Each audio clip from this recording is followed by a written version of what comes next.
எனக்கு ஒரு வருத்தம் இருக்கிறது. என்னுடைய அன்பு அண்ணன் காடு வெட்டியார் இந்த மாநாட்டிலே, அதுவும் சோழமண்டல மாநாட்டிலே இல்லை என்று எனக்கு ஒரு மிகப்பெரிய வருத்தம் இருக்கிறது.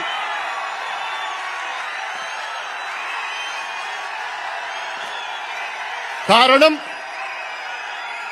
சோழ மண்டலத்தில் பிறந்த காடு வெட்டியார் அவர்களை இன்று நமக்கு ஒரு மாவீரனாக உருவாக்கியது நம்முடைய இனமான காவலர் மருத்துவர் ஐயா அவர்கள். அவர் நம்மிடம் இருந்திருந்தால்